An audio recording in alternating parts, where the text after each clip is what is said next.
بسم اللہ الرحمن الرحیم. السلام علیکم. This is Miss Samira Nisar. Hope you all will be fine. ہر چیز میں حسن ہے، ہر شے میں خمار ہے.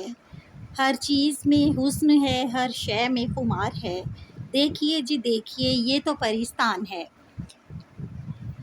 اسٹوڈینٹس، آج ہم آپ کے فیوریٹ سبق نمبر 5 پرستان کی شہزادی کے سوالات کے جوابات کریں گے.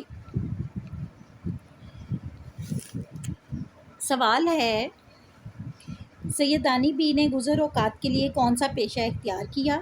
جواب، سیدانی بی جوانی میں ہی بیوہ ہو گئی تھیں.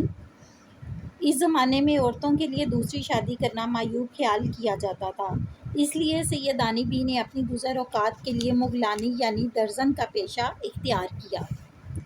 سوال، میر صاحب اور ان کی بیوی سیدانی بی کی کس بات پر زیادہ خوش تھے؟ جواب، میر صاحب اور اس کی بیوی اس لیے خوش تھے کہ سیدانی بی ان کے بچوں کو قرآن مجید پڑھاتیں، نصیحتیں کرتیں، دوپہر کو سینہ پرونا اور کاڑنا سکھاتیں، شام کو باورچی خانے میں جا کر کھانے پکانے کی ترکیبیں بتاتیں. دونوں میاں بیوی خوش تھے کہ ایسی شریف اور نماز روزے کی پابند ہنر مند استانی صرف روٹیوں کے عوض کہاں میسر آتی ہے. سوال نمبر 3، پرستان کے بادشاہ نے سیدانی بی کو کس کام کے لیے بلوایا تھا؟ جواب، پرستان کے بادشاہ کی بیٹی کی شادی تھی اور اس کے جہیز کا سامان ٹانکنا تھا، اسی وجہ سے پرستان کے بادشاہ نے سیدانی بی کو اپنے پاس بلوایا تھا. سوال نمبر 4، بادشاہ بیگم کا اصلی نام کیا تھا؟ جواب، بادشاہ بیگم کا اصل نام زمرد پری تھا.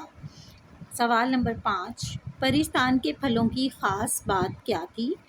جواب، پرستان کے پھلوں میں خاص بات یہ تھی کہ کوئی بھی پھل توڑ کر منہ میں رکھا جائے اور جس کھانے کا خیال دل میں لایا جائے ویسا ہی ذائقہ اس پھل کا آتا تھا.